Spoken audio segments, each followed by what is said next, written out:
প্রেমানন্দ চান্নে বইয়ে চ পার্ষদাঃ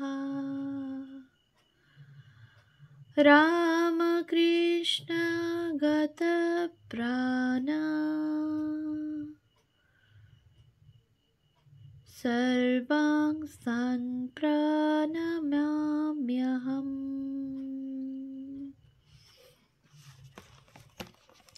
পূজনীয় স্বামী গম্ভীরানন্দজি মহারাজের রচনা অখণ্ড শ্রী রামকৃষ্ণ ভক্তমালিকা গ্রন্থ থেকে পাঠ, পৃষ্ঠা সংখ্যা 336। স্বামী অদ্বৈতানন্দ। শ্রীযুক্ত গোপালচন্দ্র ঘোষ অধিক বয়সে ঠাকুরের নিকট আসেন। ত্যাগী ভক্তদের মধ্যে তিনি ছিলেন বয়োজ্যেষ্ঠ, এমনকি ঠাকুরের অপেক্ষাও তিনি কয়েক বৎসরের বড় ছিলেন। এই জন্য ওই নামীয় অপরের সহিত পার্থক্য রক্ষার জন্য ঠাকুর তাহাকে বুড়ো গোপাল বা মুরব্বী আখ্যা দিয়াছিলেন, আর ভক্তমহলে তাহার নাম ছিল গোপাল দাদা বা গোপালদা। সন্ন্যাসের পর তাহার নাম হয় স্বামী অদ্বৈতানন্দ, কিন্তু সে নাম তত প্রচলিত ছিল না।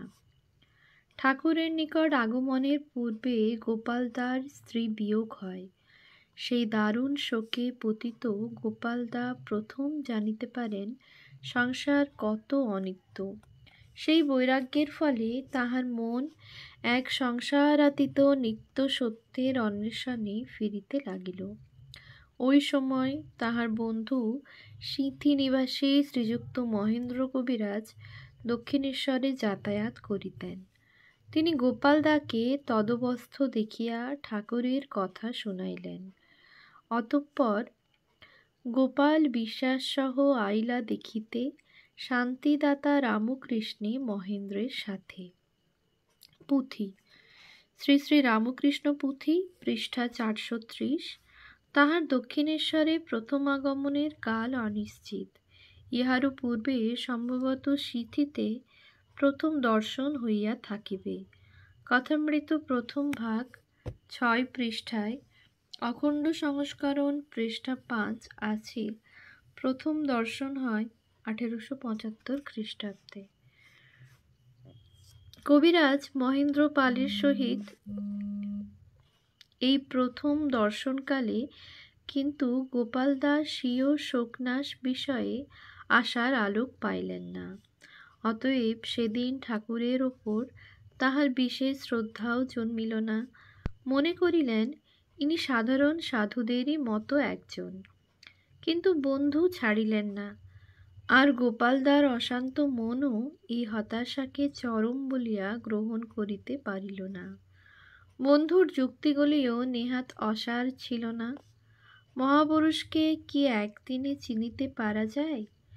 ভিতরের সন্ধান পাইতে হইলে ঘনিষ্ঠভাবে মিশিতে হয়। সুতরাং গোপালদা পুনর্বার বন্ধুসহ দক্ষিণেশ্বরে চলিলেন। আত্মীয় বিয়োগের ক্ষত কত গভীর তাহা বিষাদগ্রস্ত ব্যক্তিও প্রথমে ধারণা করিতে পারেন না। কিন্তু উপযুক্ত চিকিৎসক যখন তাহাকে ক্রমে সুস্থ করিয়া তুলিলেন, তখন তাহার বুঝিতে বাকি থাকে না যে এতাদৃশ সুচিকিৎসক ভিন্ন ঈদৃশ রোগের উপশম সুদূর পরাহত। দ্বিতীয়বার শ্রীরামকৃষ্ণের নিকট আসিয়া গোপালদা তাহার ভালোবাসায় বাঁধা পড়িলেন, এবং উহাই ক্রমে নিবিড়তর হইয়া তাহার সমস্ত সংসার বন্ধন দূর করিয়া দিল। ঠাকুরকে পাইলেন তিনি তাহার ব্যথার ব্যথিরূপে, আর তাহার মুখে অবিরাম ভাগবতী কথা শুনিয়া ও বৈরাগ্যের অনুপ্রেরণা পাইয়া তিনি জানিলেন যে এই সংসাররূপ মায়া মরীচিকায় মুগ্ধ জীবের পক্ষে বৈরাগ্যই একমাত্র মহৌষধ। সংসারের সকল সম্বন্ধই মায়িক। কেবল শ্রী গুরুর যে চরণস্পর্শ মানবকে এই ক্ষণভঙ্গুর সংসারের অতীতে লইয়া যায়, উহাই জীবনের একমাত্র ভরসা। গোপালদা এখন হইতে সর্বতোভাবে শ্রীরামকৃষ্ণেরই আশ্রয় লইলেন। ইহাতে ঠাকুরের মহিমার যেমন পরিচয় পায়, গোপালদার শুদ্ধ সত্য ভাবেরও তেমনি আশ্চর্য প্রমাণ পায়। কারণ স্ত্রী বিয়োগ অনেকেরই হয়, কিন্তু উহার ফলে গুরুর সান্নিধ্য লাভ ও সংসার ত্যাগ করিয়া ভগবানের জন্য উন্মত্ত হওয়া বড়ই বিরল। তবে ইহাও সত্য যে উপযুক্ত কালে বাহিরের পরিবেশ ও মানসিক অবস্থার সামঞ্জস্য না ঘটিলে তাদৃশ নবজীবন লাভ সম্ভব হয় না। গোপালদার জীবনে তাহাও ঘটিয়াছিল। গোপালদার পিতার নাম শ্রী গোবর্ধন ঘোষ। তাহারা জাতিতে সদ্গোপ এবং তাহাদের পৈতৃক ভিটা ২৪ পরগনা জেলার অন্তর্গত জগদ্দল রাজপুর গ্রামে। সম্ভবত ইংরেজি ১৮২৮-এর এক শুভ দিনে ওই গ্রামে গোপালদার জন্ম হয়। পুঁথিতে সুর উপাধির উল্লেখ থাকিলেও বেলুড় মঠের ট্রাস্ট ডিড দৃষ্টে আমরা ঘোষ উপাধি গ্রহণ করিলাম। পুঁথিতে ইহাও বলা হইয়াছে যে গোপালদার নিজস্ব কাগজের দোকান ছিল। তাহার জন্ম তারিখ অজ্ঞাত, তবে বেলুড় মঠে ভাদ্র মাসের কৃষ্ণা বা অঘোর চতুর্দশীতে জন্মতিথি প্রতিপালিত হয়। কিন্তু তিনি প্রায়শ কলকাতার উত্তরে সিঁথিতে বাস করিতেন এবং সিঁথির বেণীমাধব পালের চীনাবাজারে বুরুশ, ম্যাটিং, খড়রা, পাপুস ইত্যাদির একটি দোকানে কাজ করিতেন।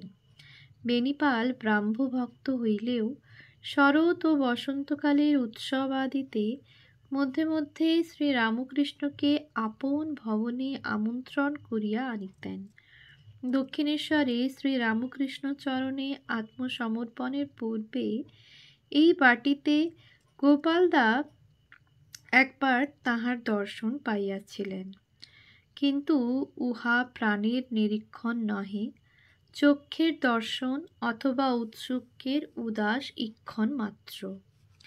উহা গোপালদার চিত্তে বৈরাগ্যের আকাঙ্ক্ষা জাগায় নাই বা ভগবান লাভের জন্য কোনো গভীর উদ্দীপনার সঞ্চার করে নাই। তবে তিনি সেই দিনই চিনিয়াছিলেন যে শ্রীরামকৃষ্ণ সত্য সত্যই ভগবৎ প্রেমিক। যাহা হোক, ঠাকুরের সহিত গোপালদার পরিচয় ক্রমে গভীর শ্রদ্ধা ভক্তিতে পরিণত হইল এবং উহা পরিপূর্ণাবস্থায় গোপালদাকে গৃহ হইতে টানিয়া আনিয়া লাটুর সহযোগে দক্ষিণেশ্বরে শ্রী শ্রী রামকৃষ্ণের ও শ্রী শ্রী মায়ের সেবায় নিযুক্ত করিল।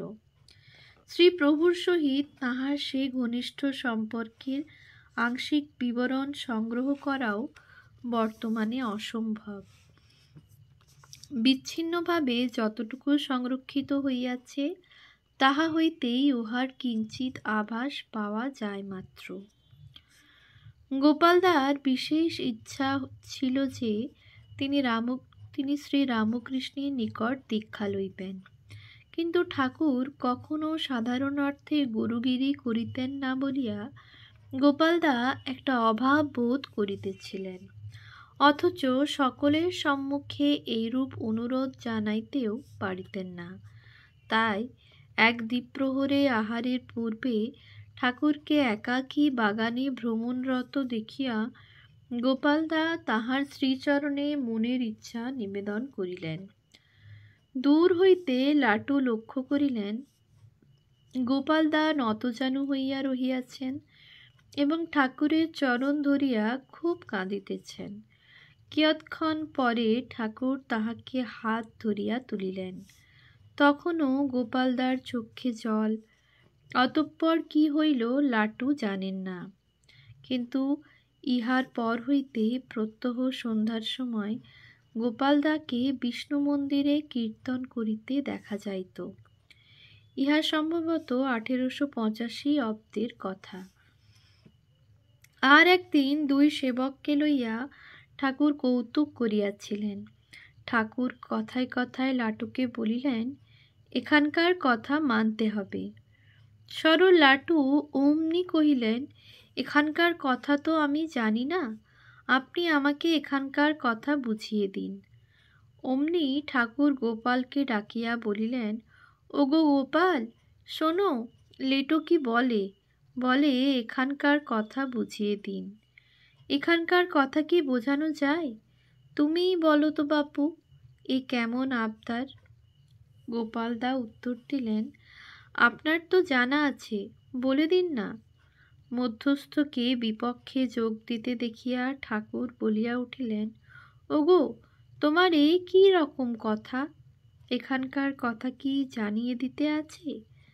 মধ্যস্থ বলিলেন, এখানকার কথা শুনবার জন্যই তো আমরা সব এসেছি, আমাদের না বললে আমরা জানব কেমন করে?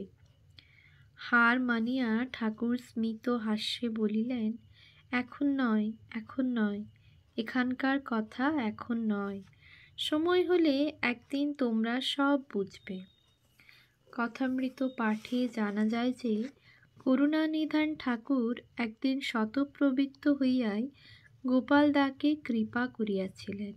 সেদিন 1885 খ্রিস্টাব্দ 11ই ডিসেম্বর কাশীপুরে প্রেমের ছড়াছড়ি।